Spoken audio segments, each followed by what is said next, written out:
nosotros y ver la presencia del campo magnético es que ustedes pueden ver que por toda la superficie de la estrella pues tiene consecuencia de la existencia del campo magnético.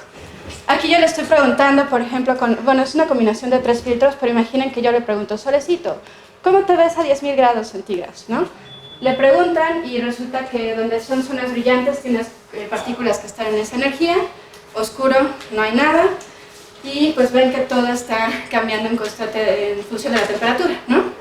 Y lo más interesante es que cuando tienen arcos, que son donde están las líneas de campo magnético, ¿qué implica tener una línea de campo magnético? B cruz B, ¿no? Las partículas empiezan a obedecer al campo, pues ahí es donde ven mayor número de partículas, eso hace que se vean las líneas de campo ahí, ¿no? Y bueno, ya les explico con eso que de verdad la historia es mucho más interesante que eso, pero les decía, lo voy a ignorar porque a mí no me interesa y lo quiero ver desde otra perspectiva. Tapo al sol, no, espera, no, ahí está. Tapo al sol, que es el disco blanco que está ahí, y solo quiero ver lo que hay afuera en el espacio con función de la temperatura. ¿Y qué ven? Es mucho más dinámico de lo que uno pensaría que es el espacio, ¿no? Primero pueden notar que existen estructuras que son constantes. No somos muy originales en los nombres, se llaman cascos coronales. Cascos, pues porque están ¿no? en casco solar. Y de pronto también ven que hay cosas que aparecen temporalmente, ¿no? Esas son las que yo estudio. Si ven, este es el Sol, son estructuras que son mucho más grandes que el Sol y además se expanden, entonces van a llegar a dimensiones que incluso pueden ser comparables con la distancia del Sol a la Tierra en tamaño, en dirección perpendicular, ¿vale? Aquí es igual, tapo el Sol porque esto es lo más brillante que tengo de luz. Para que yo vea estas partículas aquí es por dispersión Thomson. El Sol emite un fotón, se encuentra una partícula en el espacio, te rebota y tú cuentas cuántas de esos fotones te llega al instrumento en diferentes posiciones en el espacio. Entonces, estos son aquí constantes porque aquí lo que tienen es gran contribución del campo magnético saliendo, ¿no? Que obliga a todas las partículas a estar en estas direcciones. Y cuando ven esas cosas que se ven así es porque todavía ese campo magnético es mucho más interesante de lo que parece. Entonces, les decía que para pasar del solecito que les mostré al principio a una estructura del viento solar, requiero que el campo magnético sea demasiado, no muy amable. Hay muchos modelos, incluso hay un investigador aquí en la UNAM, una investigadora, Silvia Bravo, hizo un modelo de cuadripolos y multipolos para poder explicar cómo es el campo magnético si les interesa. Pero ya me comprenden, ¿no? Un dipolo, se empieza a enredar el campo. ¿Por qué se enreda? El Sol no es un cuerpo rígido, ¿no? El Sol tiene dos tipos de giros importantes, ¿no? Va a ser uno en función de las capas del Sol, cada una cambia de densidad y por tanto cada una va a rotar a una velocidad diferente. Y la otra razón es que en el ecuador gira mucho más rápido que en los polos, ¿no? Entonces imaginen que sale una línea muy bonita y de pronto pues se ve obligado a girar más rápido, entonces ¿qué pasa? Se empieza a torcer la línea, la empiezan a estirar, la empiezan a distorsionar. Y eso es lo que hace que al fin y al cabo se enreden suficientes, algunas se reconectan porque los polos son positivos, ¿no? Y las otras se van a chocar. Tienes un gas muy caliente, tienes presión que va a obligarlas también a que si están encontradas, se obligan a estar en el mismo espacio y en algún punto haya reconexión y son las famosas ráfagas solares, ¿no? Las ráfagas no son violentas hacia nosotros, solo lanzan partículas, no masa, ¿no? Solo que sí ves el abrillantamiento que hasta satura. Perdón, las ráfagas solares dices que no lanzan partículas. Lanzan partículas, no masas, no masivas, fotones, electrones, okay, cosas que puedes medir en el espacio, pero que no son masa de la corona, ¿no? Y aparte esas te llegan en menos de los 8 minutos que uno esperaría que, ¿no? Un fotón tarda 8 minutos en llegar del Sol a la Tierra, es lo que más o menos esperas que tarde la información de una ráfaga. Si fuera masa, entonces esta es otra historia, ¿no? Porque si fuera masa la que viene de la ráfaga, entonces sí que te tardaría un poco más de tiempo en llegar la información de eso. Pero no llega, de las ráfagas no llega porque localmente lo que pasa es que tú tienes campos magnéticos encontrados que por cuestiones de termodinámica presionas esos campos, los obligas a reconectar, producen unos jets donde tienes se direccionan las partículas cargadas en ciertas direcciones, pero enfrente tienes una capa que te va a cambiar las condiciones con la que está chocando este beam, ¿no? este haz de partículas. Y eso lo que va a hacer es que, bueno, este material va a ser más frío. ¿Qué pasa si tienes un material muy caliente que viene de los canales del campo? O sea, el campo magnético pues se entiende que es como un periférico, ¿no? tienes desde abajo, sale y entra otra vez, ¿no? Entonces va sacando material mucho más caliente de la superficie hacia arriba, ¿no? Que el material que esté circundando acá, ¿no? Entonces, ¿qué pasa si aquí hay una reconexión y se forman estos jets? Quiere decir que, ¡oh, caos! ¿No? La gente se sale del periférico y empieza a hacer su rollo. Bueno, el medio de alrededor va a decirles tranquilos, cool out, ¿no? Hay transferencia de calor al sistema, pierden esas partículas su energía que ganaron por la liberación súbita de energía y vuelven a regularizarse por cuestiones del medio. Con las eyecciones no es así, en las eyecciones se requiere algo muy magnéticamente así sangrón, así muchas líneas de campo las tuercen así mucho. Si han tratado de torcer un trapo de cocina, pues sí saben que llega un momento en que de tanto torcer se forma un loop. Yo estoy acumulando muchísima energía magnética, de pronto ya no es sustentable para el Sol, ¿y qué va a pasar? La tiene que liberar, ¿no? Aquí viene una de las primeras teorías de cómo es la liberación. Uno cree que por ser campos magnéticos y que forzosamente tenga un dipolo, tiene que salir eso expulsado hacia afuera y manteniendo las polaridades pegadas, ancladas al Sol. Eso le da una forma peculiar al eyecta, ¿no?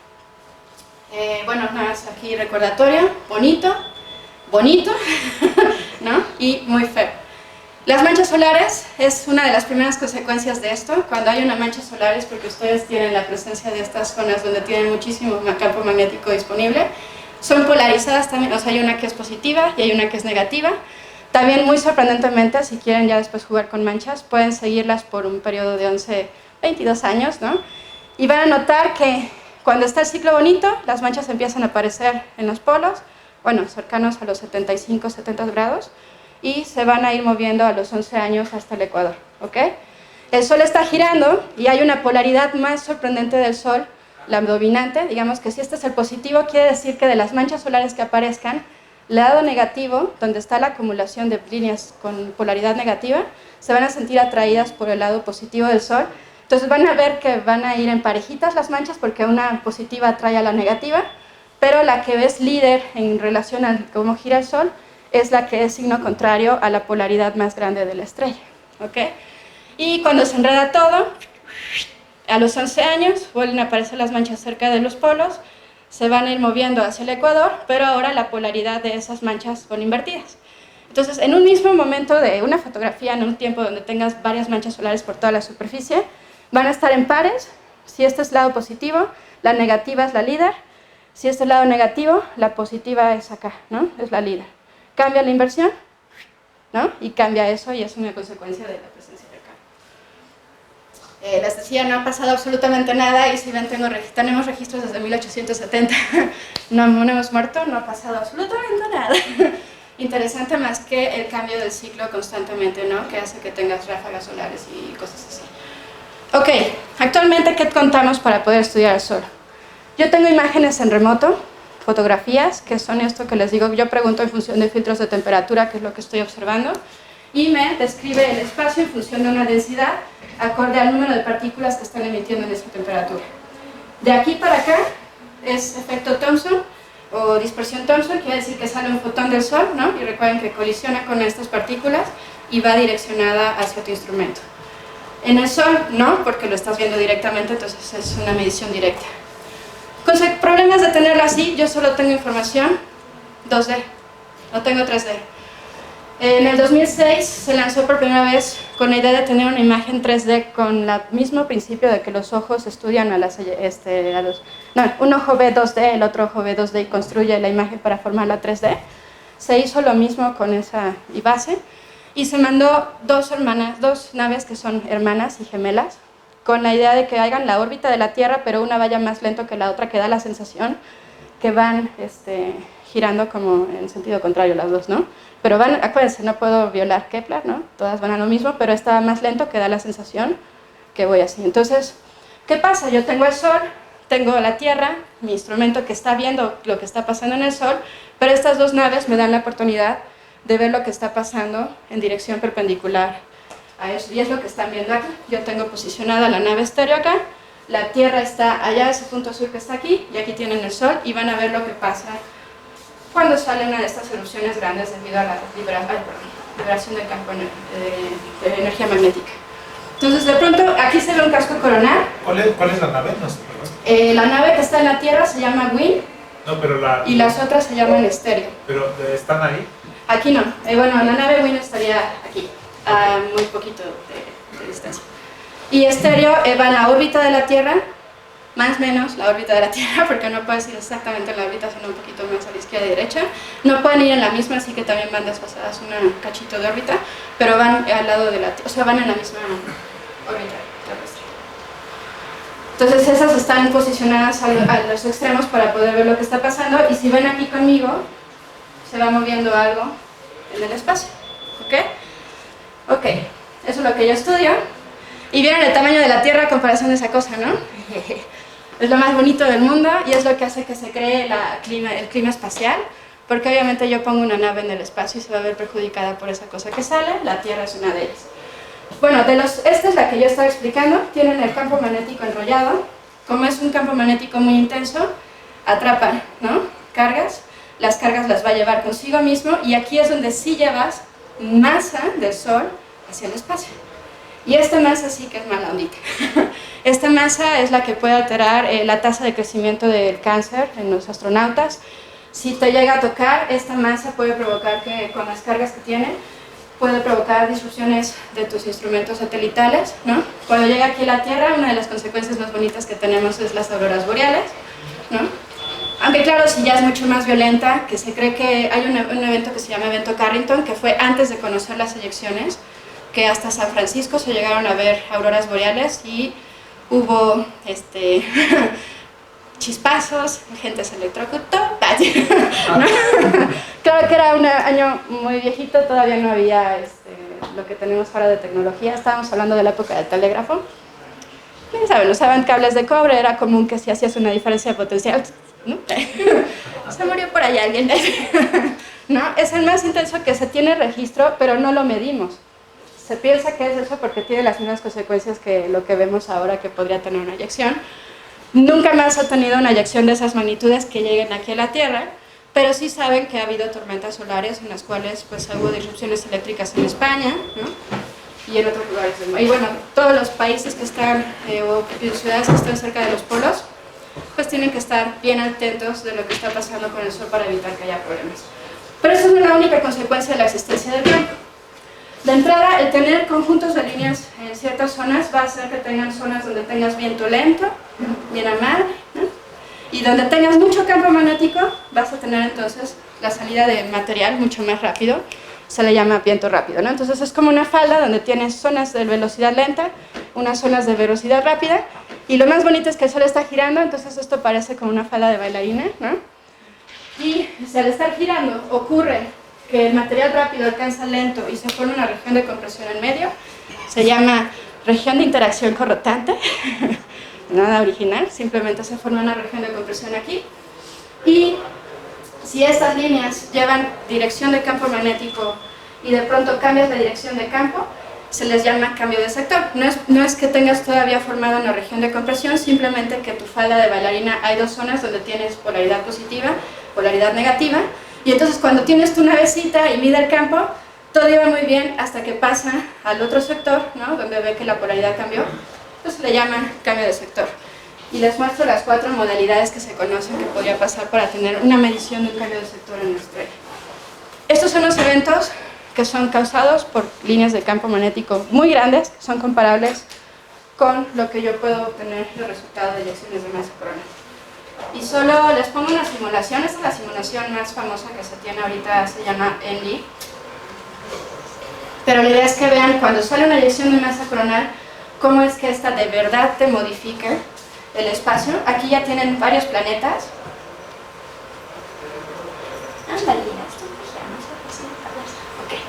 Ahí va, ¿no? Entonces ven cómo ocupa casi 2/3 partes o más de la mitad de mi espacio, ¿no? Estos son los planetas. Bueno, creo que los cuadritos son naves y los planetas son Mercurio, Venus y Tierra y Marte, ¿no? Entonces, ¿qué es importante? Si yo quiero viajar a Marte y de pronto hay una eyección, me interesa mucho moverme de la nariz de la eyecta, ¿no? Esto es como un obstáculo. ¿Dónde no quieres estar? Si estás hablando de hidrodinámica y de pronto tienes que algo se mueve en un flujo, ¿no quieres estar donde va la dirección de propagación de ese objeto. Mejor estar o sea, a lo mejor no lo puedes esquivar porque estás dentro del rango donde va a pasar la eyecta, pero no quieres en definitiva estar donde el impacto va a ser mayor. ¿Y dónde va a ser el impacto mayor? Donde la velocidad y la densidad tengan cambios más abruptos, y eso va a ocurrir donde la eyección se vaya a mover para afuera. Y bueno, nada más aquí les traigo un videito muy chafa, que no hicieron bien la eyecta, pero la idea es: tienen al sol, sale la erupción,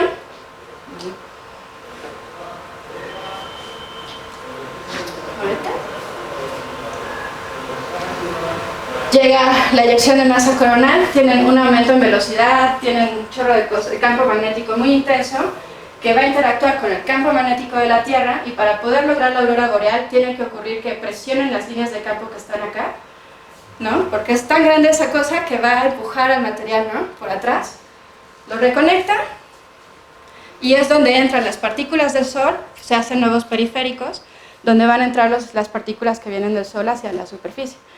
Vivimos en México, chavos. Primera pregunta, ¿han visto una aurora boreal? No, entonces siéntanse privilegiados en el sentido humano de que no han visto auroras boreales. Quiere decir que no hay problemas con nosotros en relación a las eyecciones de masa coronal. Si vivieras en el polo, sí te preocuparía, porque el ver auroras boreales y tener alta tecnología implicaría que tienes partículas cargadas en el medio, y por tanto ves muy seguro que te electrocutes si estás cerca de alguna diferencia de potencial interesante, ¿sale? O bien, en términos económicos, claro que les importa tener bien claro qué es lo que está pasando en el espacio, porque si llega una de estas eyectas, y si ven para reconectar el campo magnético de la Tierra, ¿no?, quiere decir que si tienes un instrumento en el espacio, pues sí que le va a violar sus condiciones magnéticas. Si tienes una violación de campo magnético, un campo magnético externo a un sistema electromagnético, ya saben qué ocurre, ¿no?, lo va a modificar por un intervalo de tiempo mientras él vuelve a regresar a su estado base. Son 10 minutos casi de comunicación. A ustedes les diríamos: apaga tu teléfono, ¿no? 10 minutos. Díganles a Estados Unidos, Trump. No les va a gustar absolutamente nada saber que, ¿no? Y bueno, si vivieras en los polos, se te pediría apagar todos tus aparatos electrodomésticos para evitar que tengan un shutdown debido a la cantidad de carga, ¿no? Bueno, nos volvimos bien obsesionados después de 1970. Depositamos nuestra confianza en muchos instrumentos, ¿no? Cada uno tiene sus misiones diferentes. Estoy marcando en círculos los que yo conozco. SDO es la última nave que tiene imágenes en terabytes, ¿no? Esta, si la buscan en internet, pueden obtener las mejores fotografías del Sol. WIN es la que les digo que yo uso, que está en unidad astronómica, que está con ACE también, pero no está en esta imagen, pero es una nave un poco similar a ella. ¿Donde qué miden? Miden así, localmente, tienen unas copas de Faraday. La copa de Faraday, su nombre, inducción, ¿no? Lo que va a pasar es que cuando tienes un flujo de partículas, llegan las partículas a la copa, aquellas que estén en dirección del eje de la copa van a poder pasar y van a provocar aquí una diferencia de corriente eléctrica, que la corriente eléctrica se va a medir como una medición, ¿sale? Segunda cosa que yo creo en esta vida es que las distribuciones de temperatura son gaussianas, ¿no? Boltzmann. Entonces eso me va a también permitir que de la información que yo estoy obteniendo de corrientes eléctricas, yo pueda obtener la información de velocidad, temperatura, campo magnético. Campo magnético lo sé porque si no hay una diferencia de dirección debido a la copa de Faraday, donde estoy constantemente poniendo un campo magnético externo, ¿no?, quiere decir que la partícula viene con cierto campo.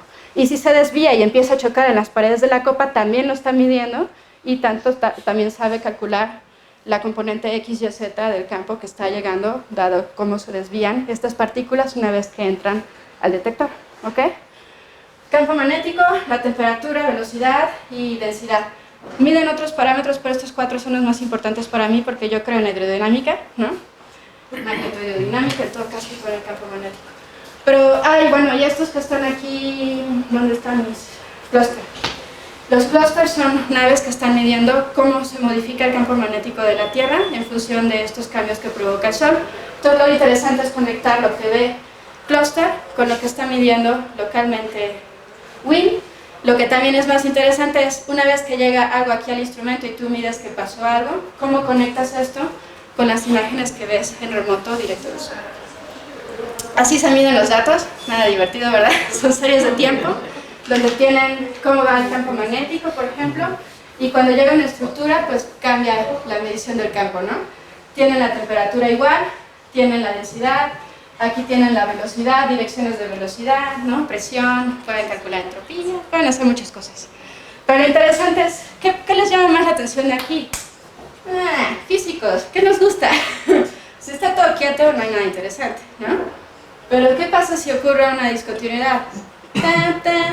¿No? Aquí hay algo importante e interesante que hay que estudiar, ¿no? Y si son discontinuidades, todavía es mucho más interesante que simplemente tener una subida suave en el parámetro, ¿sale? Bien. Entonces, esta es la historia de la física solar. A quien le interesa estudiar la física solar es, tú tienes en la Tierra las mediciones, bueno, a 8 minutos antes de llegar a la Tierra, tienes cómo llega el viento solar. Tú sabes qué repercusiones tiene aquí en la Tierra con las auroras boreales. Se mide los índices de DST, que es qué tan profundo baja la aurora boreal hacia latitudes más abajo. Está el KP y otros índices que miden la respuesta eléctrica de la Tierra, ¿no? Esto tiene que salir conectado nosotros con la teoría de esto, cómo está ligado con esto, cómo está ligado con esto, que viene de esto, ¿ok? Entonces, aquí está el Sol en pequeño y aquí están viendo, este es estéreo, que también le agrandaron el campo de visión para que se pudiera ver ya el viaje de la estructura. Si ven, tiene una forma muy peculiar, ¿no? Tiene una forma redondita, bonita. En realidad es esa forma de croissant que vieron en la imagen original, y lo único que están viendo es que si es una estructura que está empujando en medio, claro que lo que yo estoy diciendo que veo como dispersión Thomson, en realidad estoy aumentando la densidad de las partículas de aquellas que estoy empujando cuando yo me estoy moviendo en el medio, ¿sale? La eyecta sale con mucha masa en el espacio, pero crece. ¿Qué pasa si yo tengo mucha masa y de pronto hago así? Pues mi masa por centímetro cúbico va a cambiar de disposición. Ya no es exactamente que si tenía originalmente 1000 partículas aquí, conserve las 1000 partículas al siguiente tiempo. Me extendí, se reduce la masa. Entonces, si solo vieras esa estructura magnética, la densidad en la eyecta se reduce considerablemente, más de un R cuadrada, porque aparte acuérdense que es un medio, tienes a la estrella que va a ir bajando en un R cuadrada el viento solar, la densidad, ¿no? Entonces, además, la extiendes y depende de qué tan rápido se extiende, tienes todavía una proporción más de cómo esa densidad va a bajar a causa de la extensión. Pero esa es una estructura magnética que se va a topar con otro campo, y si no se llevan esos campos, la voy a presionar, ¿no? Y si presiono el material que está allá afuera de mí, es lo que yo estoy viendo aquí con una alta densidad. Me está marcando como toda la superficie de la estructura que se está moviendo en el espacio. Esta imagen tiene la contribución de lo que yo estoy empujando más lo que me resta mientras me estoy extendiendo, ¿no? Entonces todo está contenido aquí, y entonces hacer la interpretación de una eyección de masa coronal en esa imagen es con cuidado, porque tienes que considerar que estás viendo mi masa reducida porque me extendí, ¿no? Más aparte lo que yo estoy empujando mientras me extiendo.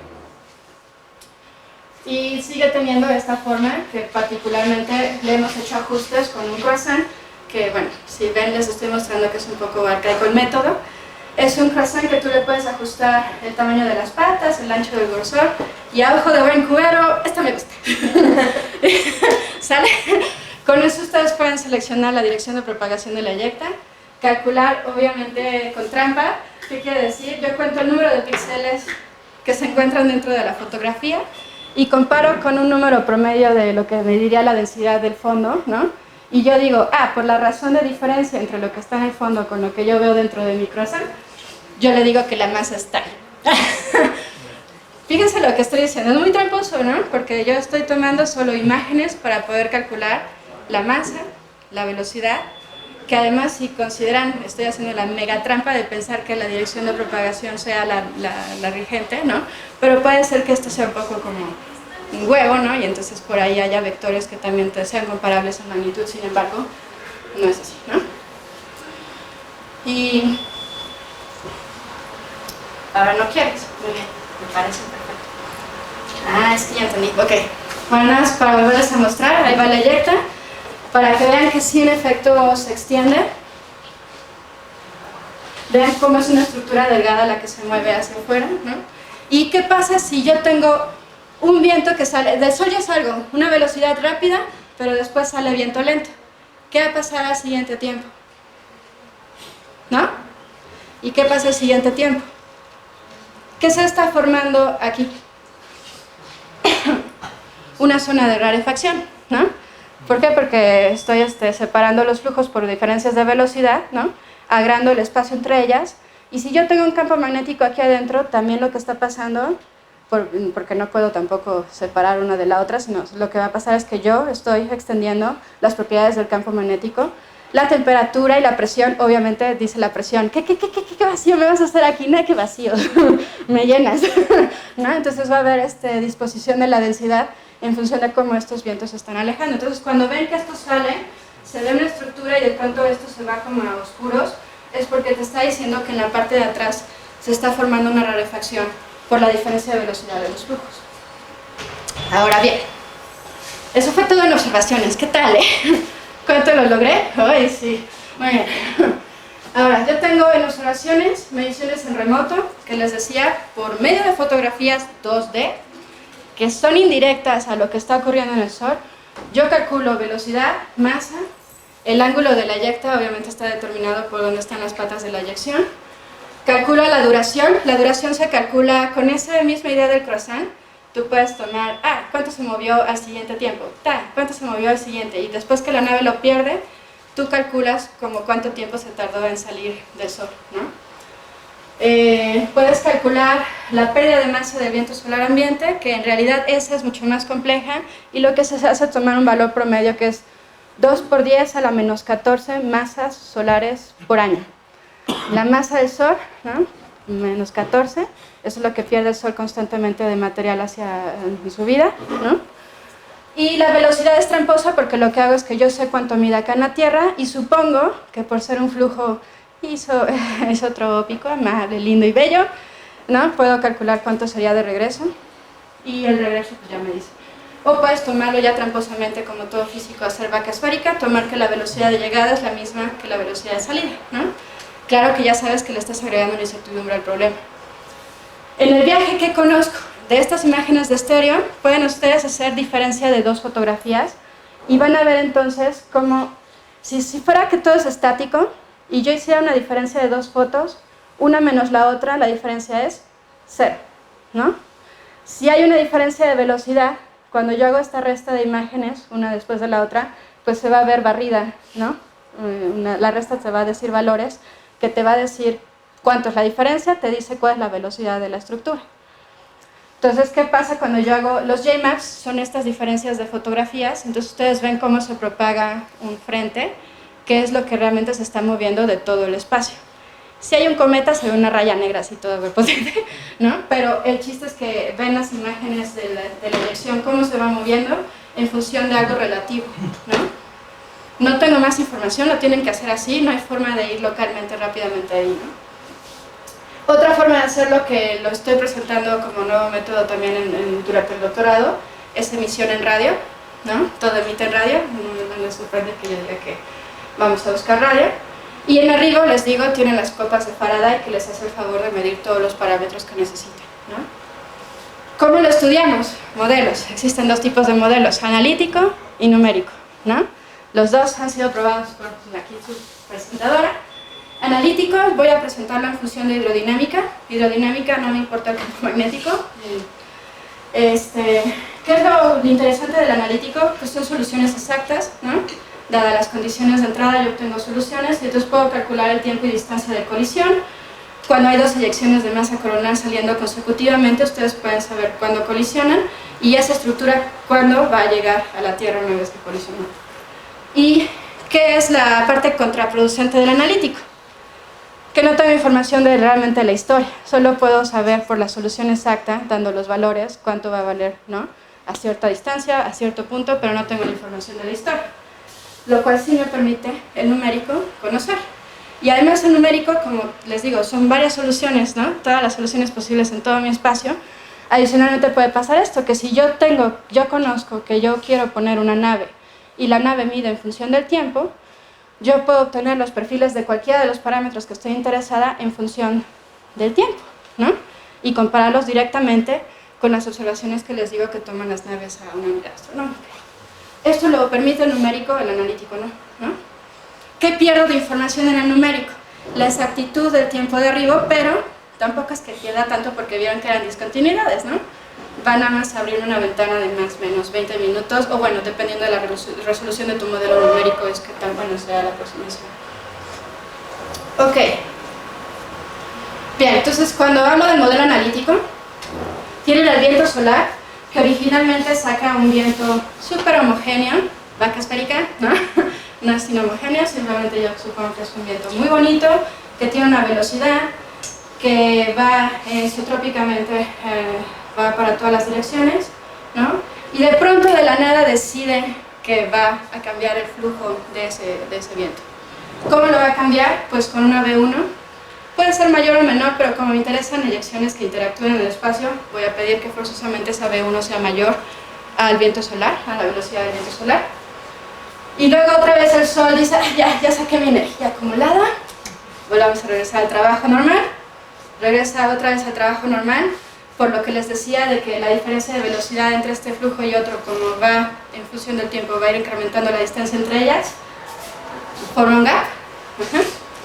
Y de pronto de la nada otra vez, ¿no? Vuelve a salir una eyección de masa coronal, donde vuelvo a cambiar las condiciones del viento por un factor.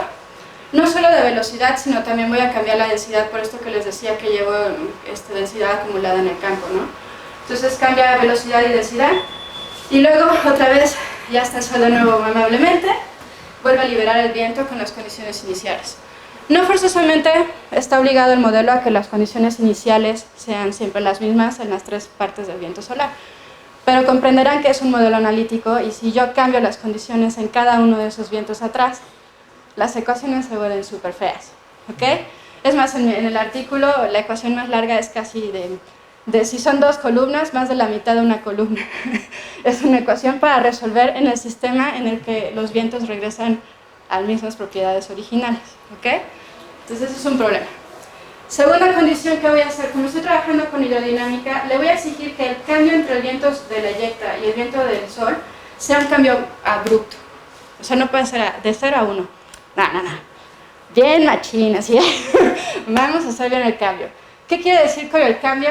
Si yo tenía, les decía, una pérdida de masa de 2 por 10 a la menos 14 masas solares por año, este es 2 por 10 a la menos 13, 2 por 10 a la menos 12. Es un orden, 2 órdenes de magnitud más grande que la que originalmente tenía, ¿ok?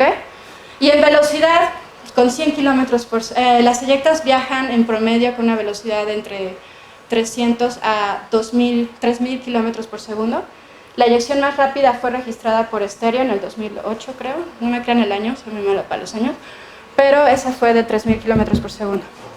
Si fueran esas velocidades, el promedio una eyecta tarda de llegar del Sol a la Tierra 4 días promedio, pero si es muy rápida, en un día está aquí, ¿ok?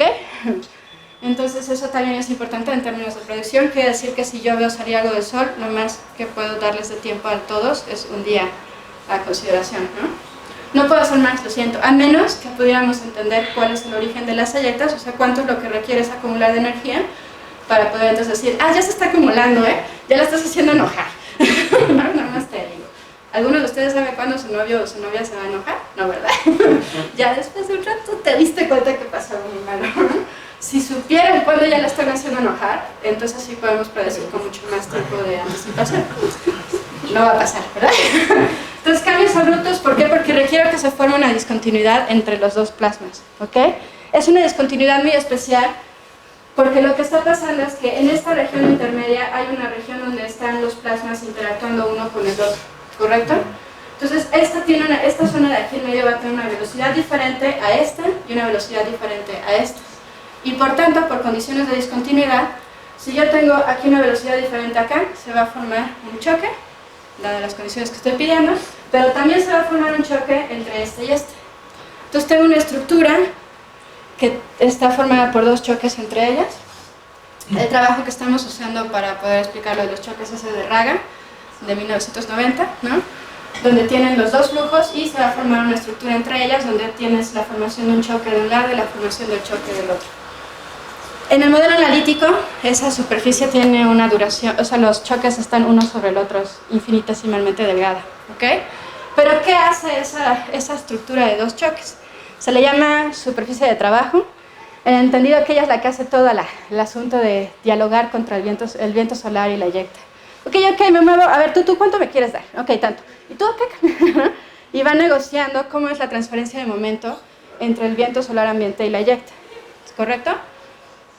Entonces aquí tienen el viento solar ambiente, esto es lo mismo, mi dibujito, nada más que ahora ya lo puse en una gráfica matemática, donde tienen viento solar ambiente que es eterno, que siempre ha estado fuera del sol, en algún momento se alocan y cambian las condiciones del viento, regresa a las condiciones, vuelve a cambiar el viento y regresa a las condiciones.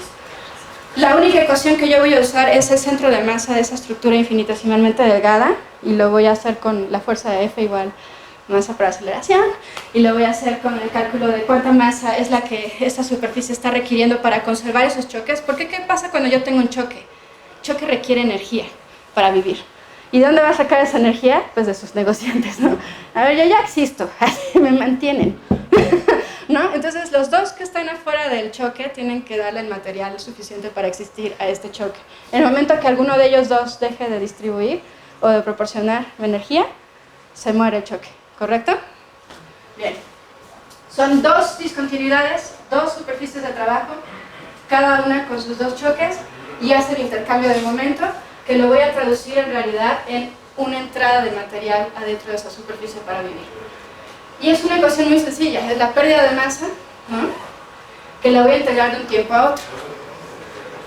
Y con esta ecuación metida en esta, yo acomodo y voy a formar una función. Esta va a ser mi función que yo voy a resolver analíticamente, donde yo tengo las velocidades del flujo, ¿no?, la que me interesa. Esto es lo que te está diciendo, esta es la posición del centro de masa, ¿dónde está ubicada esta?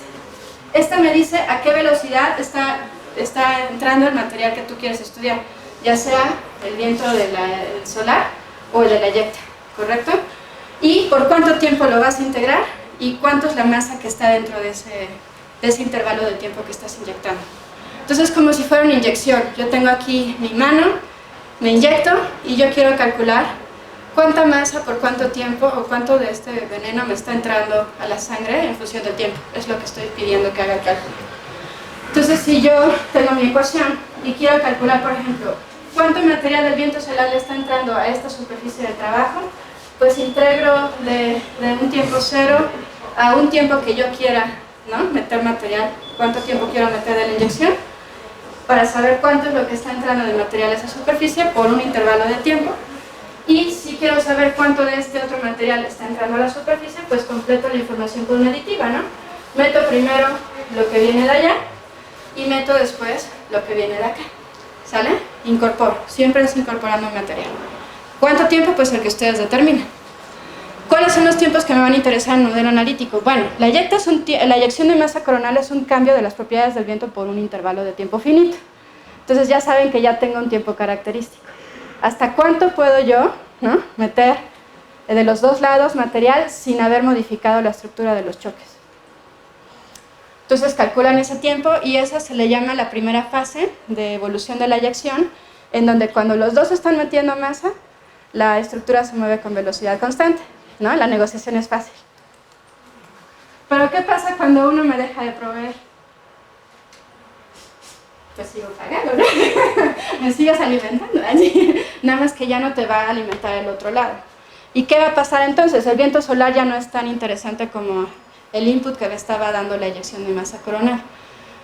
Entonces voy a verme obligado más bien a ir cediendo energía porque no me da el suficiente alimento para mantener la velocidad constante, ¿ok? Mientras los dos me den, yo crezco al mismo rate.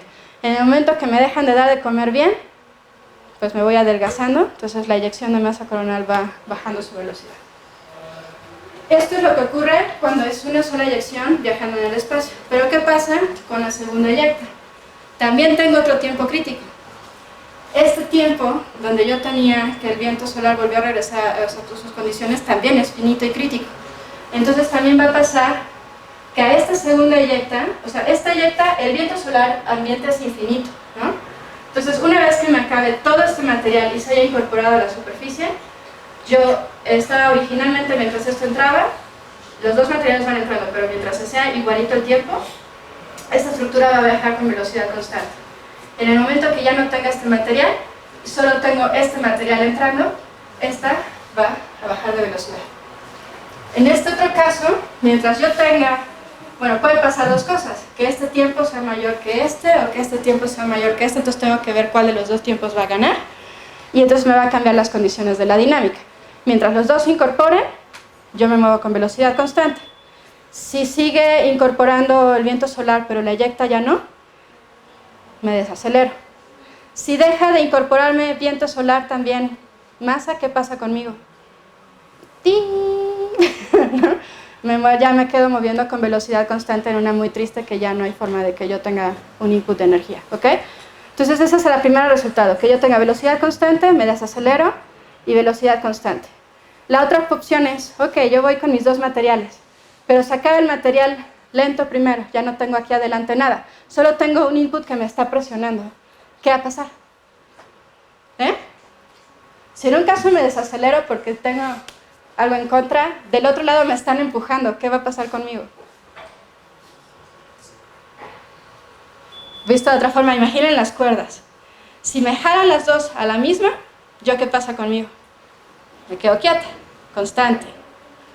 Si me deja de jalar de este lado y solo me jala a un lado, ¿qué pasa conmigo?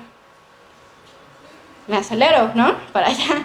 Entonces eso mismo va a pasar. En el caso de donde se pierda el material, primero el lento, y solo llegue material de rápido, de la eyecta, yo me voy a acelerar. Entonces tienen velocidad constante, se acelera. ¿Hasta cuándo se va a dejar de acelerar? Pues hasta que se acabe el material de input, ¿no? De entrada al medio. Entonces velocidad constante, me acelero y después otra vez velocidad constante. Entonces, bueno, si grafican ya cómo es en función de la distancia, la velocidad constante, me desacelero, velocidad constante para el caso de la segunda, y el caso de la primera, velocidad constante, y yo voy a conservar mi desaceleración hasta alcanzar la velocidad asintóticamente del viento solar ambiente. O bien puede ser el caso donde se acelere y demás. El truco es que aplican el modelo, meten los numeritos acorde a las imágenes y obtienen la comparación del modelo analítico con las observaciones. Mi modelo es súper lindo, me equivoqué. Como ya saben, todos hacemos trampa cuando decimos, miren qué increíble. El tiempo de arriba me equivoqué en menos de 2 horas para los eventos bonitos. Hay un evento que peculiarmente pasó que en la historia había otra estructura de por medio en la discusión y eso pues obvio me alejó del resultado. En cambio, en términos de velocidad, mi diferencia más grande es de 100 km por segundo, lo cual si supones que son 3000 km por segundo la eyecta más rápida, pues también estoy decente, ¿no? En caso que las eyectas sean bajas, no es más del 20% de error en la velocidad de arriba. Súper tramposo porque yo elegí eventos muy peculiares donde yo sabía que la dirección de las dos eyectas eran en la misma dirección para asegurar que la nariz de la eyecta fuera correlacionado a mi gráfica donde yo digo que el cambio es abrupto. ¿Qué pasa si las direcciones cambian de dirección? Y sí puede pasar que donde esté la nave ocurra la interacción entre ellas, pero ya no son flujos donde la discontinuidad esté bien marcada, bien clara y demás, y eso va a perjudicar obviamente al modelo. Bueno, hago lo mismo pero ahora con un modelo numérico, obviamente cambio las ecuaciones.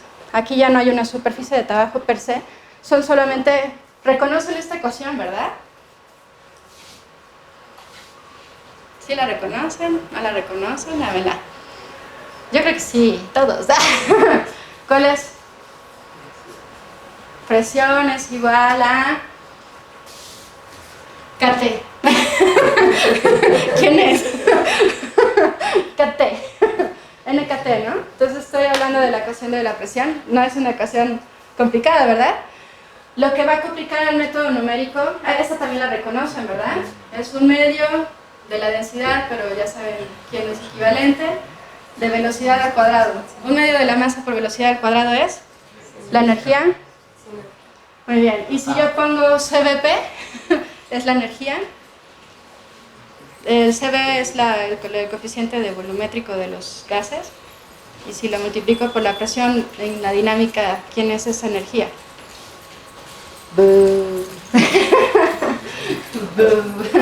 Bueno, energía cinética y energía desconocida para la mayoría de los físicos aquí presentes. Bueno, requiero dos energías. No les voy a decir porque de verdad sí, oye, ya mis ecuaciones están muy simples.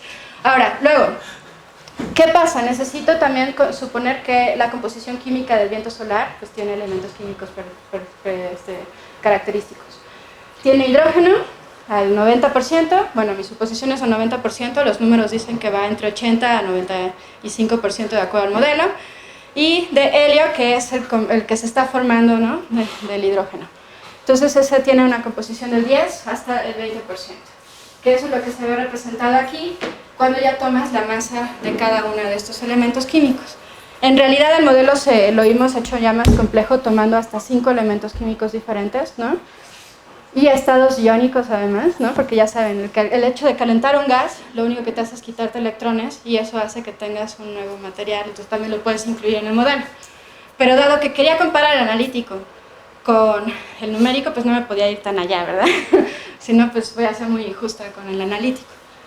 De todas maneras, digamos que más del 99.3% de la dinámica solo va a depender del helio y del hidrógeno, y los otros pintan un punto 0, 0, 0, ¿no? Una cosa muy triste, entonces tampoco es como muy importante que lo considere. En la simulación numérica, ¿qué voy a hacer? En el dibujito, ¿vieron que yo tomo un radio de inyección? Supongo que meto un flujo, entonces hay una velocidad que va a ir decreciendo hacia el espacio. Más bien se va a ir acelerando porque primero tengo mi espacio computacional vacío, ¿no? Entonces tengo una diferencia de presión que va a obligar que este viento se aumente su velocidad. Lo voy a tener que llenar con una velocidad X, tal que yo asegure que la velocidad de arriba a una unidad astronómica sea la velocidad que yo midí con el instrumento, ¿correcto? La otra condición es que, como en el modelo analítico, yo supuse que inyecto de pronto un material, hago lo mismo, de la suposición que estoy tomando, que es la pérdida de masa, lo más importante que yo estoy considerando de parámetro hidrodinámico, yo voy a considerar que esa pérdida de masa sea equivalente a un cascarón en el Sol, ¿no?, que empiece así de repente, ¡pum!, aquí apareció, y se empieza a desplazar. Es un cascarón, pero con las características de la pérdida de masa que se calculó, de suponer que la eyecta sale de un ángulo sólido, ¿no?, a una cierta velocidad y a una cierta duración, ¿correcto? Puedo hacer eso porque estoy usando mi coeficiente geométrico que me permite pasar mi información de un ángulo a una pérdida que sea isotrópica. Ok. En un tiempo dado se desconecta, entonces apago mi pero dejo que corra, y de pronto otra vez inicio las condiciones del viento, otra vez cambio las condiciones, apago, entonces salen dos cascarones, ¿no?, dos cascarones del Sol, y evoluciona. ¿Qué pasa con esa evolución? En la primera fase, ¿no?, esto está empujando material adelante atrás, pero como aquí hay diferencia de velocidades, se ve la formación de la rarefacción muy clara, ¿no?, y continúa hasta su arribo a una unidad astronómica. Si yo tomo los valores que están de los eventos que ya están reportados en literatura, me sale mi curva de la simulación comparada con las observaciones están en negro. Esta es la velocidad en función del tiempo, densidad, temperatura, campo y las componentes del campo. Este es el cuadrado de este más el cuadrado de este más el cuadrado de este raíz, se obtiene esta. Entonces ven aquí cómo está el viento solar medido a una unidad astronómica. Les decía que es muy interesante porque en términos de velocidad pues viene todo tranquilo hasta que ¡pum!, llegó algo que estaba empujando, ¿no?, al medio, y luego tiene que regresar originalmente a las condiciones originales. Como estoy comprimiendo el plasma, ¿qué espero ver? Un aumento en densidad, un aumento en temperatura y un aumento en el campo magnético que también estoy presionando dentro de esa región, y atrás tengo que ver cómo es la estructura magnética que está coexistiendo en la dirección de masa coronal. Acuerdo al modelo analítico, en esta raya morada es donde vive mi superficie de trabajo, y durante la evolución toda la masa que realmente estaba viviendo aquí se fue incorporando acá, y por eso también aquí es donde debe de vivir la mayor densidad posible, ¿correcto? ¿Por qué no es exactamente infinitesimalmente delgada, así que de pronto no tengo una delta de Dirac en densidad? Bueno, porque la simulación numérica no es mi modelo analítico, ¿no? Y la simulación numérica sí toma en consideración presión, y si tomo en consideración la presión, no puedo tener una delta de Dirac así porque se me dio la gana, pero sí puedo tener una zona donde tengo ese incremento de masa durante ese intervalo de tiempo, ¿ok? Y entonces aquí, digamos que el equivalente a la superficie de trabajo aquí sería esta superficie de trabajo, ¿no? Aquí es donde se está incorporando el material de lo que viene atrás y lo que viene adelante. ¿Qué ven de mi curva verde? Súper chafa, ¿no? O sea, mi densidad, no, bueno, me la voló para allá, no coincidió el tiempo de arriba, hizo lo que se le dio en gana. Tuvimos que hacer un juego de parametrización en la que yo modifico los parámetros de entrada para hacer el mejor ajuste, que son las líneas amarillas. Sean condescendientes, no sé totalmente la historia, ¿verdad? Pero ¿qué pueden ver de mi nuevo modelo? Ya coincide el tiempo de arribo, el perfil de velocidad, ¿no? Está mejor, ¿no? ¿No? Pero consideren que si mis mediciones de entrada son un asco, no puedo hacer más milagros, ¿no? Tendría que conocer precisamente qué fue lo que pasó allá para poderlo ajustar bien y hacer que eso sea mucho más decente. Pero bueno, lo sorprendente de todo esto, ya aunque no crean mi modelo, es, imaginen que estoy marcando aquí dónde estaría más o menos la discontinuidad, ¿no? Cuánto tiempo duraría la región de conversión en función del modelo, que tiene que ver aquí, por ejemplo, la velocidad, se ve que la duración de la región de conversión está limitada por este aumento en velocidad. Y si regresamos a los parámetros del campo magnético, ¿qué ven de peculiaridad? Que esas dos líneas se están restringiendo en función de cómo es el comportamiento del campo. Si ven que este es comportamiento totalmente diferente a lo que está pasando aquí, ¿verdad? Entonces sí me la creen, ¿verdad? ¿No? Funciona bien, los perfiles están cuajando con la información que me están dando las observaciones, y se ve también peculiarmente que lo que está prediciendo que, por ejemplo, la región de interacción entre esta región de compresión es formada por la interacción de las dos. Aquí hay un cambio de densidad, también aquí se ve que hay un cambio, ¿no?, del comportamiento del campo. No sabemos por qué, porque aquí el tema es que es puramente hidrodinámico, no estoy considerando al campo. Y habría que entender qué condiciones le cambiarían a estos perfiles si yo ya metiera un modelo magnetodinámico. Suena increíble hablar de crear un modelo magnetodinámico, pero ustedes díganme, ¿cuál va a ser mi problema meter al campo en unas ecuaciones hidrodinámicas? ¿Cuál creen que va a ser numéricamente el problema de incorporar al campo? ¿Qué es lo que hace el campo con cualquier partícula que se mueva? ¿Cuál es la fuerza que domina?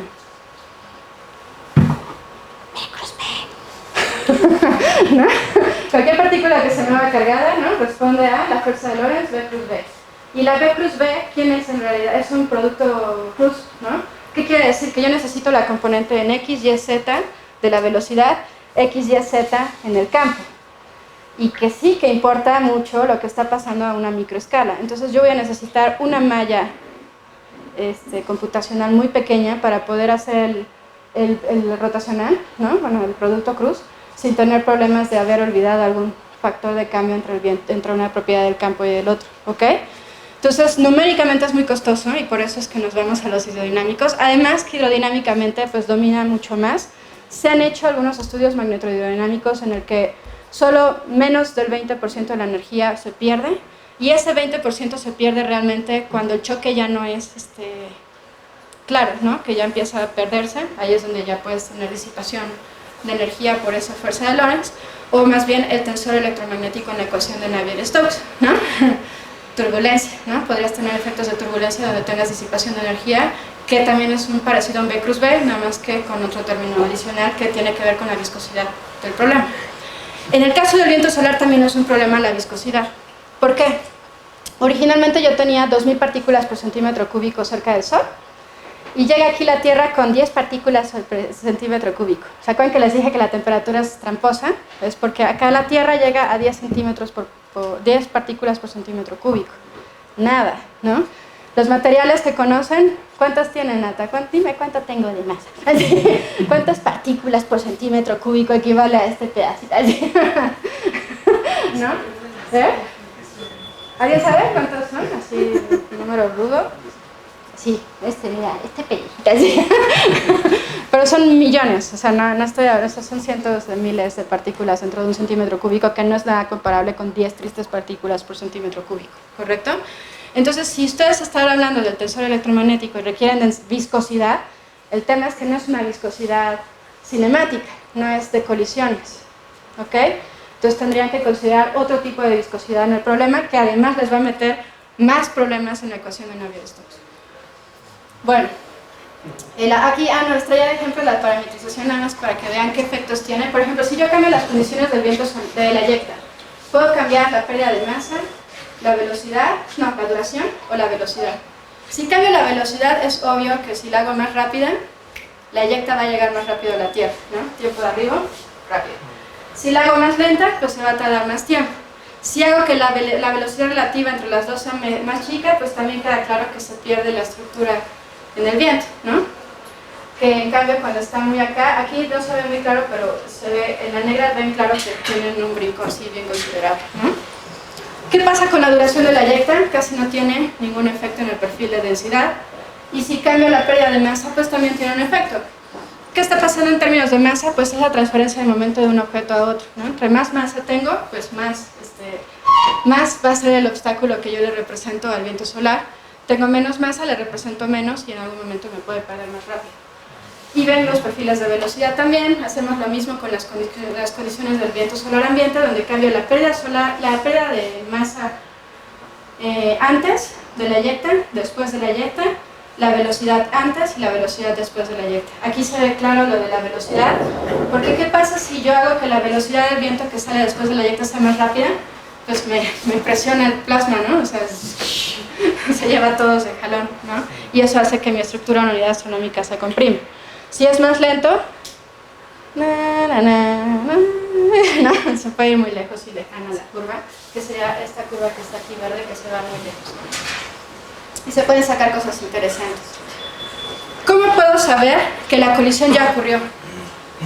Con los perfiles de densidad, si yo supongo, como son muy pocas partículas por centímetro cúbico en el espacio, la única forma de que yo pueda acelerar partículas para emitir en radio, y la emisión es por medio de frecuencia del plasma, es a través de bolitas, como jugar tenis entre los dos choques, ¿ok? Yo tengo una eyecta con su choque, el otro choque, se empiezan a acercar y aquí hay partículas viviendo, entonces empiezan a rebotar una sobre la otra porque no tienen energía suficiente para atravesar esa pared, y de pronto les doy tanta energía suficiente que van a salir disparadas del contexto, ¿no? Hacia atrás no, porque está la eyecta y es más está el campo magnético interviniendo. Entonces va a salir hacia el frente. Esa es la partícula que me va a emitir a mí en radio. Y ya por último les traía que de las simulaciones calculamos cuál sería la frecuencia de emisión que esperas recibir cuando ocurre la colisión. En la colisión, no, me salté aquí, no es algo importante. Vienen las dos eyectas, se acercan, y cuando ya están muy próximas a la otra, el material que está entre los dos se comprime de forma un tercer pico en densidad, ¿ok? Y si calculas la frecuencia de plasma en ese tercer pico, y una ecuación que es esta, que es la frecuencia de plasma, le juegas los numeritos, entonces tienes una ecuación que solo depende de la densidad, la raíz de la densidad. Ocurre que entonces cuando aparece ese pico, porque es debido a la interacción, se ve emisión en radio en las observaciones de Wien. ¿Ok? Entonces, estos son modelos muy específicos para eventos muy claros, pero es una forma de comprobar que en efecto tu simulación está funcionando. Habrá otras emisiones que no estén relacionadas al evento, pero que me creerán que es porque yo estoy haciendo vaca esférica el modelo, ¿no? Si yo considerara mucho más complejo el problema, es obvio que podría predecir un poco más de esos eventos allá espurios. Y son 3 eventos, y bueno, solo para terminar les traía conclusión. Si quieren estudiar física solar, es un asco. No sé. Somos muy inventivos. De entrada, obtener esto es complicado. Obtener esto es complicado. Obtener parámetros de aquí, peor. Y correlacionar toda la historia es tristísima la situación en la que nos encontramos, ¿no? Es un área muy nueva. El tema es que, pues, mayoría del dinero que viene en términos de investigación de eyecciones depende de la NASA depende de la inversión del país, ¿no?, a instituciones públicas, y el tema es que tiene también una fluctuación acorde al ciclo solar. Cuando hay mínimo solar casi no les gusta invertir en eyecciones de masa coronal porque no hay nada interesante en el espacio. Cuando hay máximo de actividades que, entonces sí me importa, ¿no? Y entonces se ve también repercusiones en esos hechos. Por ejemplo, Stereo, que sería una nave increíble cuando es máximo de actividad, por desgracia, por cuestiones de burocracia y demás, se mandó durante un periodo de mínima actividad. Entonces, si vieron 3 eyectas fue como ¡wahoo! Cuando debieron de haberla mandado en un periodo de máxima actividad, ¿no? Y nada más les quería hacer comercial. Vienen 2 naves importantísimas. Van a ser, en la historia de la humanidad, las 2 naves más cercanas que ha habido al Sol. 0.2 unidades astronómicas. Una unidad astronómica es del Sol a la Tierra, o sea, el 20% de la distancia es una de las que se va a alcanzar. Hay una que incluso es kamikaze, ya cuando acabe la misión, la van a lanzar directo, bueno, cayendo lentamente, ¿no? al Sol y ver hasta dónde van a seguir mandando señal, ¿no? Entonces les presento el Parker Solar Probe. Estas son las órbitas que va a tener, va a salir el 31 de julio del 2018. Va a tener su máximo apogeo más cercano al Sol hasta el 2024, ¿ok? Y en el tiempo, pues como va haciendo lo más, va haciendo órbitas, la órbita más cercana próxima va a ser en noviembre del 2018. Entonces, eso es una información única en la historia. Nunca hemos tenido, o sea, la información que tenemos del viento solar, créanme, es en Mercurio, en Venus y en Marte. Bueno, tenemos Júpiter y Saturno, ¿no? Pero cercanas al Sol, esta es una de esas misiones. Esta no sé si realmente esta también la van a terminar asesinando. Pero la otra misión es el Solar Orbiter, aquí también está su órbita. Esta también se lanza, esta le han cambiado la fecha de lanzamiento, pero va a ser en el 2019 y llega en el 2025. Y esta tiene más claras las mediciones comparables con las que son de WIN, o sea, esa sí mide a tanteo con las copas de Faraday cerca del Sol, con materiales que van a resistir mucho más la temperatura, que ahí sí importa la temperatura porque la densidad es mucho más alta cerca del Sol, ¿okay?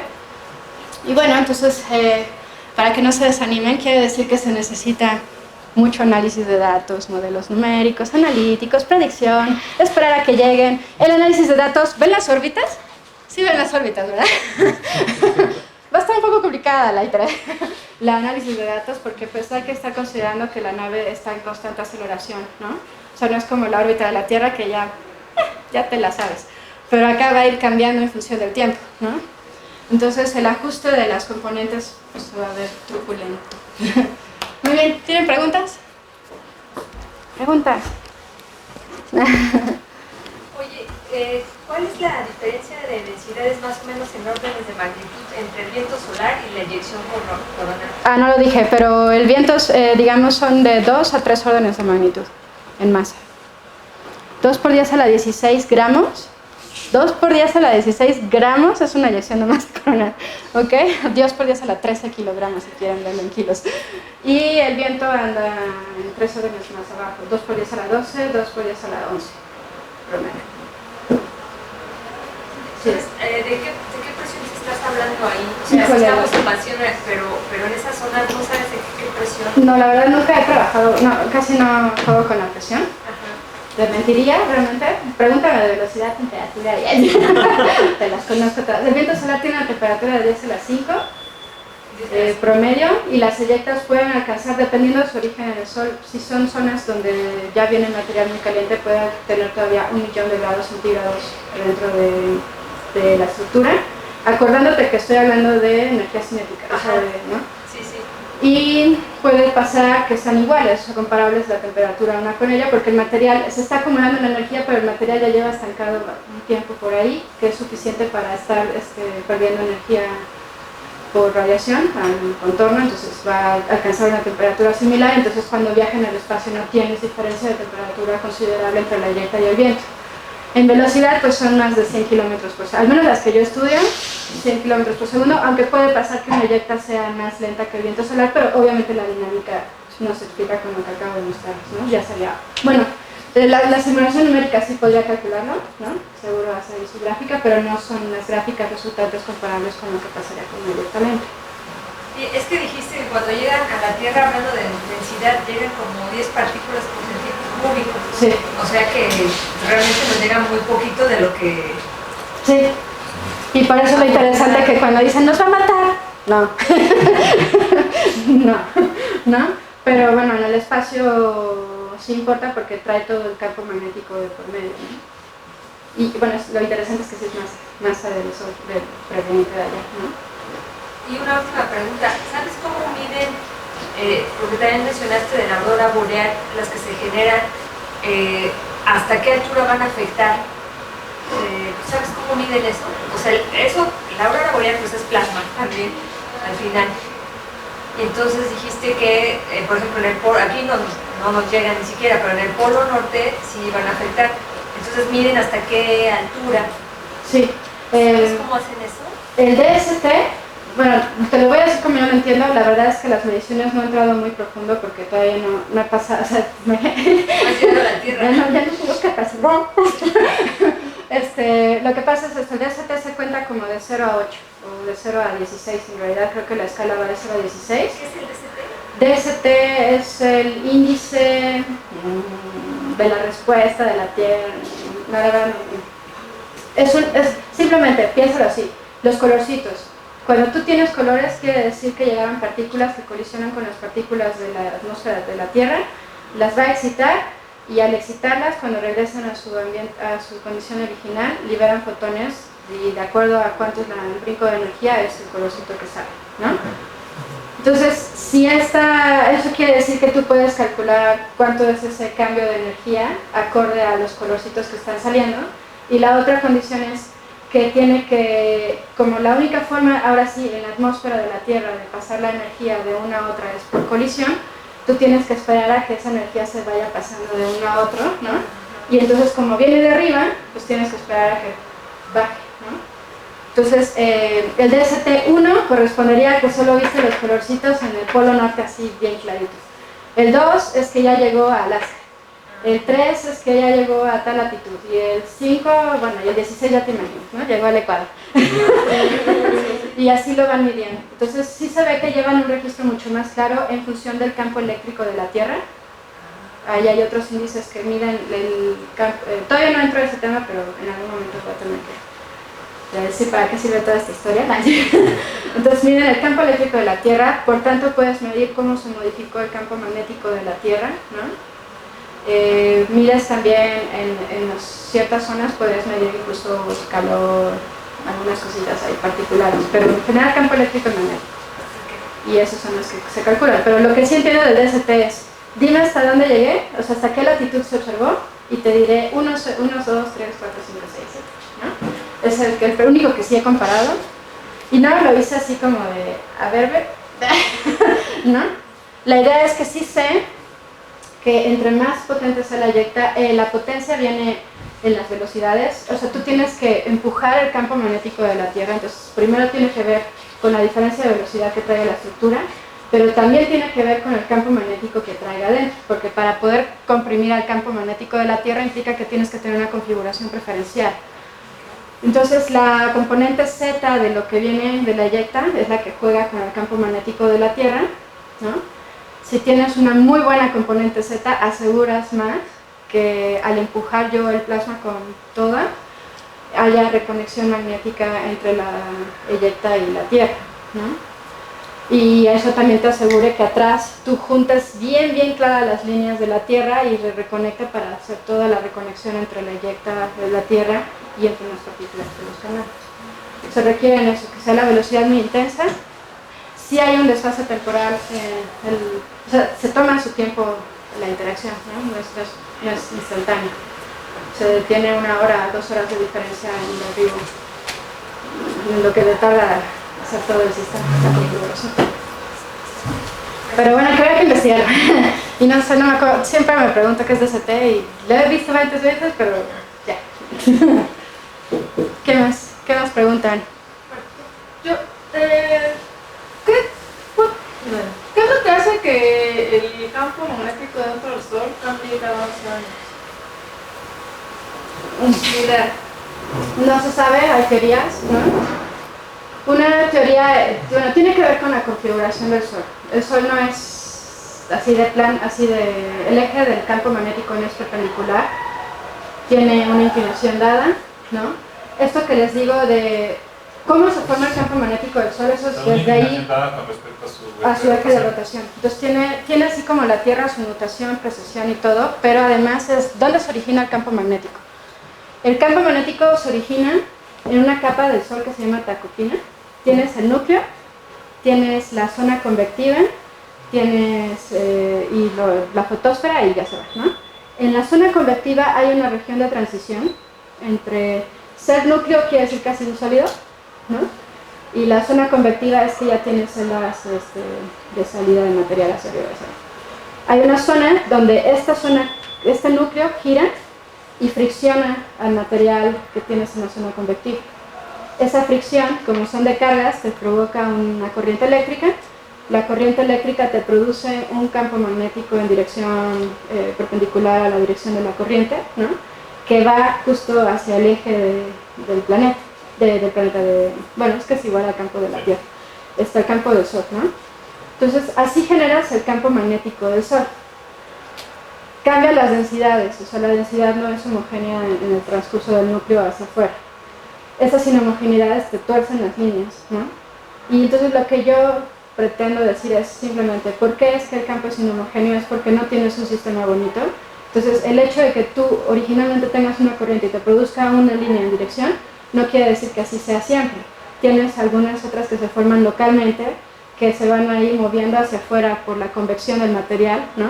Inclusive así es como lo pintas, ¿no? Tú generas la corriente, generas un campo, se forma el dibujito de la línea, pero esa línea se siente expulsada hacia afuera, ¿no? O sea, no, a mí no me caes bien aquí, ¿no? O sea, lo que estás diciendo es que el cambio del campo magnético no es un cambio de eje, sino como ruido que entra. Se empieza a generar ruidos. Entre más sea ruidoso, ¿qué pasa? Tú tienes zonas localmente con un campo magnético polar en una dirección, por eso son las manchas solares, ¿no? Empiezas a tener pequeños cambios abruptos, cambios en el campo. Se van a intensificar esos cambios a medida que haya más manchas solares. O sea, ¿Y por qué tienen y eso afecta a la forma pero entonces esos cambios, esas manchas solares, esos cambios que tenemos afuera afectan hasta el núcleo, hasta la tacocrina, hasta la zona donde se originan los campos. Para cambiarlo. Tú vas incrementando el número de zonas locales donde tienes campos magnéticos diferentes al original, y además este campo local se siente atraído por el otro. ¿Y qué pasa? En algún momento todas esas zonas locales se arrastran, van a ir en la dirección del otro campo y te van a obligar entonces a que tengas una competencia entre el campo local que se está generando por estos cambios en el medio. ¿Pero tienen idea por qué es cíclico? No, También en la Tierra. ahí sí ya creo que depende de otras condiciones que ya son más de tiempo, más largos, que no hemos todavía, no se han identificado, ¿no? ¿Y qué pasa con los manchas solares cuando llegan al Ecuador? Porque hablas que se forman cerca de los polos y luego se van acercando al Ecuador, y una vez que llega al Ecuador que desaparecen. No, ya son tan grandes esas zonas turbulentas y feas y locales de diferente signo al que tiene de original, y se relaja el sistema magnéticamente porque ya tienes una competencia entre campos y obligas al Sol a relajarse.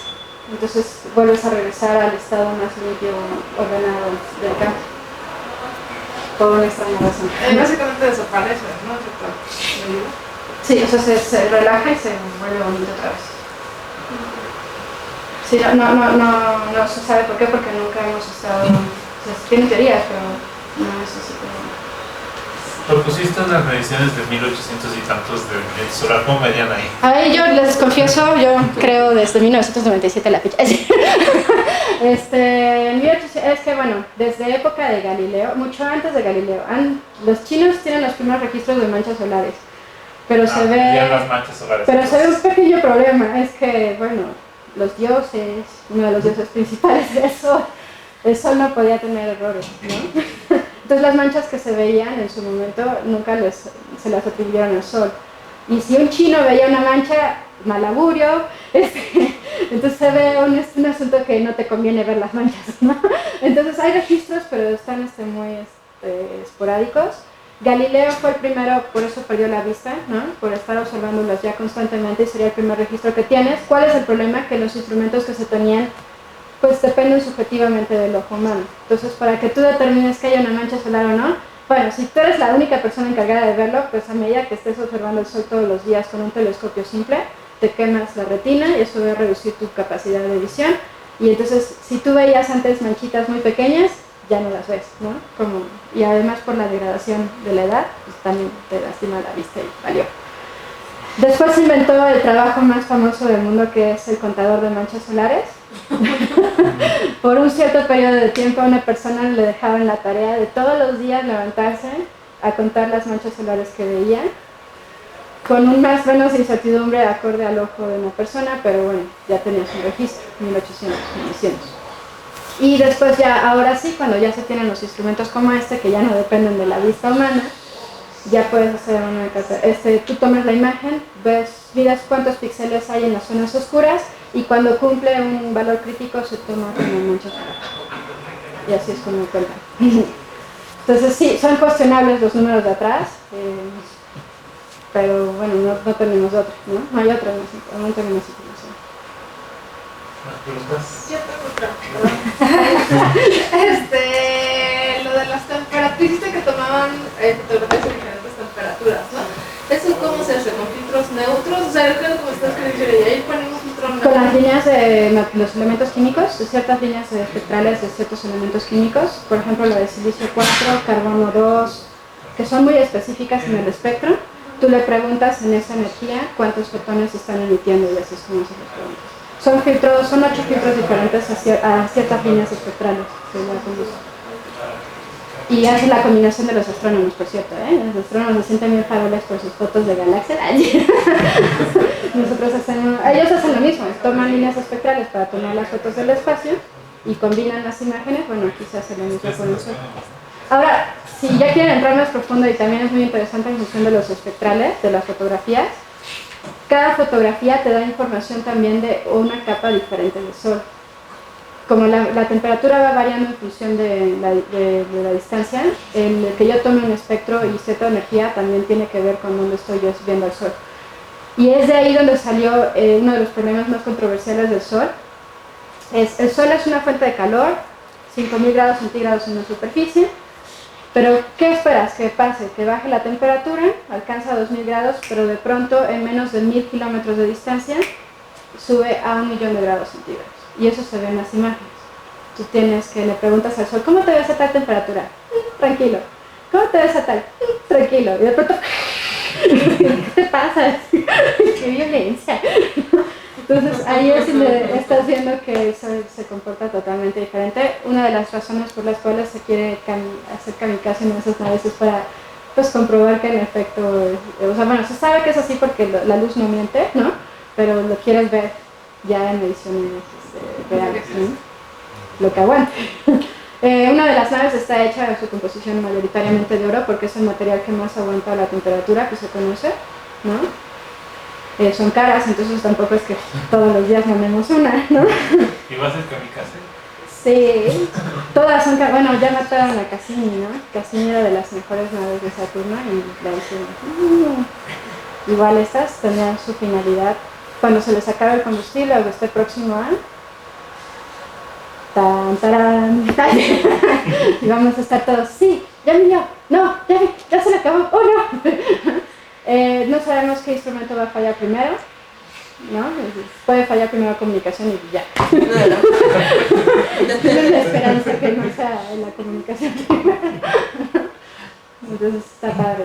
Entonces sigan las 172 días para que saquen el Solar Proof y ahí empieza la cuenta para atrás. Todos van a estar bien locos. Bueno, cuando llega la primera órbita, que es en noviembre, va a estar bastante interesante la dinámica de la sociedad solar. Sigan a la NASA. Twitter, ahí pueden seguirlo.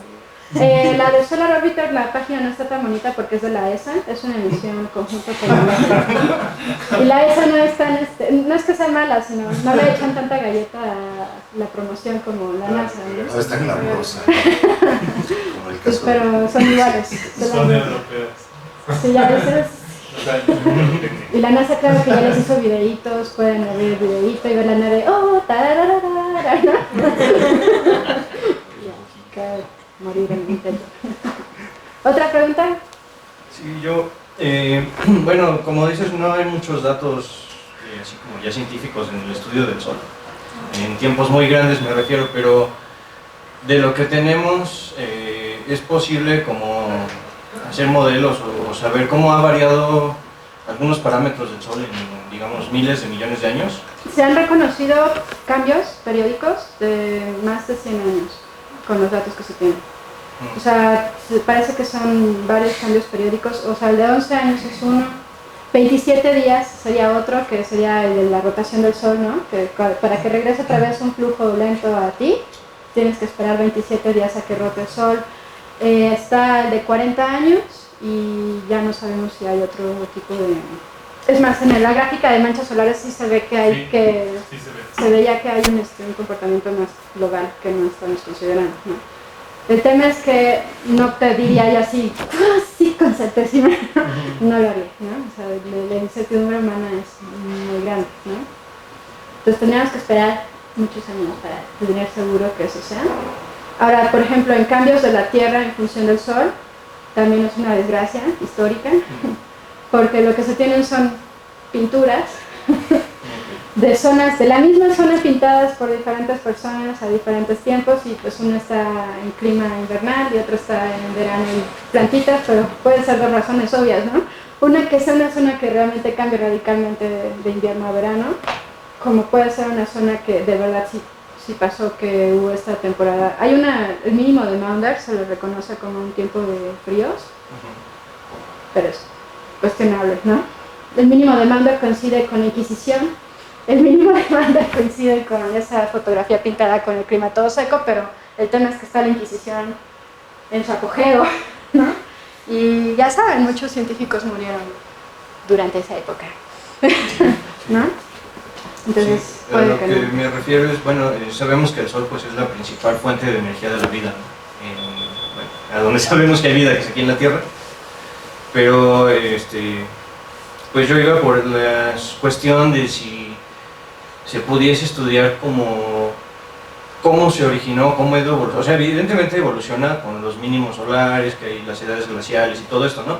Pero más hacia atrás, como ciclos más extensos, de ya, no sé, millones de años y eso no... No, y ya ahí sí personalmente las teorías pasan de época de pingüinos a calores extremos, y la verdad es que no me ha convencido.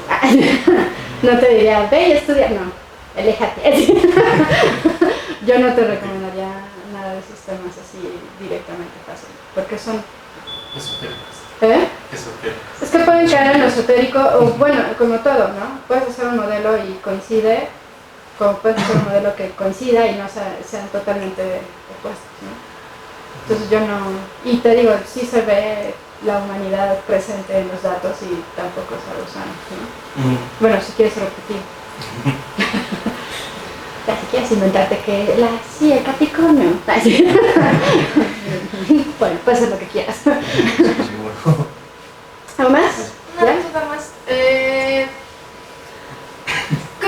Bueno, tú dijiste que una eyección solar, que no se pone en área, llega en 1 o 4 días. ¿Con cuánto tiempo de anticipación puedes saber el momento exacto cuando llega a la Tierra? O sea, ¿se sabe o no se sabe? De 1 a 4 días. O sea, ¿Desde el no momento que sé. la ves salir del sol? Sí, Ya. pero de ahí, bueno, yo no le puedo decir al mundo, bueno, apaga tu celular 4 días, ¿verdad? El error que tenemos, el más grande error que se tiene con los modelos más nuevos son de 8 horas. Es lo que sí te diría, tendrías que ser capaz de entender que si te digo... O sea, tampoco te hemos avisado, no te avisamos todo el tiempo, ¿no? Las eyecciones ocurren, no tengo aquí la gráfica, pero el máximo de actividad son 6 por día, promedio. Y que lleguen a la Tierra, pues son 3 a 4 de ellas pueden que lleguen, ¿no? El tema es que son muy chiquitas o se diluyeron en el medio y varios ya no son interesantes. La generalidad del Sol es que va a mandar más esas que las más fuertes. Y las más fuertes que se conoce es ese evento Carrington que te digo que fue en la época del telégrafo, que esa sí sería importante poder predecir una de esas, y la que le pegó a estéreo que la dejó incomunicada 10 minutos, ¿no? Entonces el tema sería, si pudiéramos predecir cuándo el Sol va a lanzar una de alta velocidad, sería lo mejor para poder avisar con mucha anticipación. Si no, lo más es que nos equivoquemos de lo máximo 8 horas, si es que la dirección de propagación no es exactamente hacia ti. Si es hacia ti, es con menos tiempo, hasta 2 horas. Y con 4 días de anticipación. No, cuando son rápidas, su traslado es de un día. Un día y 8 horas. O sea, en el momento que... saber con qué velocidad está viajando, entonces realmente es cuánto tiempo tardan ellos y saber qué velocidad está viajando. Si tardamos nada, esas, las fotos que te tomé, que te mostré ahí son a 10 radios solares. Es muy cercano al Sol. Ese es el tiempo que yo tomo como mi tiempo cero, en realidad, es el que se toma como el día se empieza a contar a partir de esa imagen. Entonces en esa imagen tú calculas la velocidad. Si la velocidad es arriba de 2.000, 3.000 kilómetros por segundo allá, digo, más rápido que eso, porque para que la alcance a la estéreo 3000 quiere decir que salió con una velocidad mayor. Ahí, en el momento que sabes que tiene una velocidad mayor a 3000, le pones ta, ta, te acercas a la imagen, revisas a qué dirección salió de propagación. Si la dirección es a la Tierra, tendríamos que avisarte, oye, ¿sabes qué? En un día con tanto, más o menos 8 horas, te va a llegar esta cosa aquí a la Tierra. Entonces tendrías que apagar tus aparatos electrodomésticos por 8 horas. minutos. El tiempo ahorita que tenemos de error. Ahí está el problema. Entre más seguro suena, minutos con 8 horas. entre más estés segura de la dirección de propagación, la reducción es más precisa, es más preciso. El modelo te lo mostró, que ya te diga que yo me equivoqué 2 horas, eso sería lo máximo que... 2 horas, 4 horas tendría que ser Bueno, en realidad 2 horas, y ya sabes, cuando pasó ya te diríamos, ya pasó, ya pueden ser. Más importante que cuando apagar los celulares es cuándo va a haber una aurora boreal. Exacto, yo lo veía Pero el dinero viene de la prevención. Ahora, No, pero para uno. históricamente en México no. Bueno, hay una leyenda ahí urbana que se supone que en Cancún dieron una aurora boreal, pero no lo sé, la verdad no lo sé, ¿no? Poco probable. Pero la de San Francisco sí está bien clarita, así que hubo disrupciones eléctricas, se veían así chispazos por todos lados y la gente, hasta la anécdota cuenta que sacaron sus aparatos telegráficos, cosas de diablo, cosas de diablo. Y luego hubo una crisis social interesante por culpa de algunos muertitos por ahí, ¿no? Es queriendo decir que cuando te invitan a ver las auroras boreales es un escape. Ahora, las auroras boreales no son solamente consecuencia de las eyectas. Las otras estructuras que les mostré podrían tener suficiente velocidad y para hacer características los para vientos hacer solares típicos. las auroras. Las eyectas son el evento más energético que sí tiene el Sol. No, pero eso sería lo podrían más bonito, provocar entonces. disrupciones eléctricas y cosas que no son Entonces buenas. serían auroras boreales muy bonitas. Sí, auroras siempre hay, y esas no trata de. Lo que sí, las eyectas sí podrían causarte disrupciones eléctricas. Oye, ¿a qué velocidad dijiste que saldrían? Bueno, más o menos las de eyección. 3.000 Más de 3.000 kilómetros por segundo. Y llegan, Con 3.000, tendrían que llegar entre 2.500 a 3.000 kilómetros por segundo. entonces esas partículas son las que Esa es suficiente velocidad para comprimir al campo magnético de la Tierra, pero para que tú tengas una liberación de esa velocidad quiere decir que la energía magnética que se acumuló fue muy grande y ese campo magnético es el que te preocupa. Ese es el campo magnético que realmente te preocupa. Porque ese, cuando interaccione con el campo magnético de la Tierra, ese es el que te va a hacer que entren las partículas más fácilmente y provoque todo lo demás. Sí, podría ser que salga la más rápida del mundo, pero que el campo no esté configurado adecuado. Pero si el campo está configurado, la velocidad te asegura que tengas las condiciones necesarias para que se conecte con la Tierra. ¿Otra? ¿Quién dedicarse al sol? Ay, sí. ¿Usted ha hecho algún modelo para el efecto Carrington? ¿O alguien ha hecho algún modelo analítico numérico? ¿Para el evento Carrington? Sí, es el evento más... Más estudiado. Y con respecto a la seguridad. Pero no tienen seguridad en los datos porque no hay datos. No, pero o sea, los modelos son bastante fiables. ¿Y se han hecho algunas comparaciones con alguna eyección de masa coronaria? Sí, no, con chorros. Hay más tenemos registradas ahorita que salen del Sol unas 10.000 eyecciones de masa coronal desde el 97 a la fecha. Que lleguen al Sol son unas 500 a 700 eyecciones de masa coronal, de acuerdo a qué firmas buscas en los datos para decir esto es una eyecta, ¿no? Entonces sí has tenido muchos datos para comprobar los modelos. El Carrington es muy estudiado, pero no tengo datos, o sea, nada. No tengo nada porque no sabíamos, o sea, no sabíamos de su existencia. Fue por culpa de Daguerre que de pronto por ahí, las mediciones, y salió la foto y dijo, oye, ¿qué es esto? Y salió la discusión de que existían las eyecciones, pero no se sabía de ellas. Y con respecto a la seguridad de la Estación Espacial Internacional, ahí es donde les comentaba que por eso también es importante. Ahorita como está la situación es que la estación se pone en lugares preferenciales para poder evitar más contacto con lo más difícil de la eyecta es la dirección de propagación, porque ahí va todo el input de energía contra ti. Entonces lo que requieres es solo moverte latitudes más abajo arriba, evitando la dirección. Bueno, no la puedes totalmente evitar porque si ves son enormes.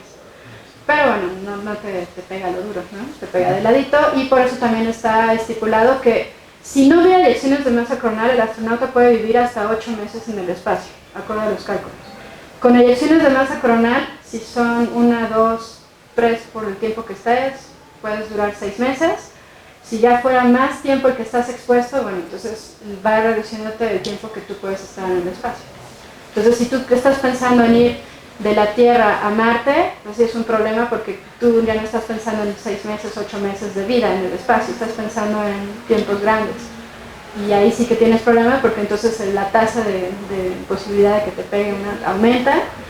Y si estás en Marte, no tienes hospitales quimio, ¿no? Entonces tienes que contemplar que la vida humana tiene que tener referencia de lo que está pasando para poder, pues, poder vivir más tiempo fuera, ¿no? Star Trek. No hay ninguna forma todavía de protegerse, o sea, de proteger la nave contra una eyección de masa coronal aunque sea pequeña. No hay jaula de Faraday para ello. La misión de Mars One es casi una misión suicida. Casi. Bueno, o sea, eso es uno de los trucos. Ahorita hay unos chinos, son chinos o japoneses, no me acuerdo quién, pero se estaba pensando en llamarte. No está considerando todo esto, ¿no? Que no es trivial. Sí, no tienes las condiciones en el espacio. Aquí tienes los recursos, ese es el tema. Tú puedes venir y viajar, o sea, no, ya el astronauta está muy malo, te lo traes. Pero ya no. Te va a llevar tiempo. Años. ¿Qué más? ¿Ya? Muy bien, gracias por haberse quedado. Espero que les haya gustado.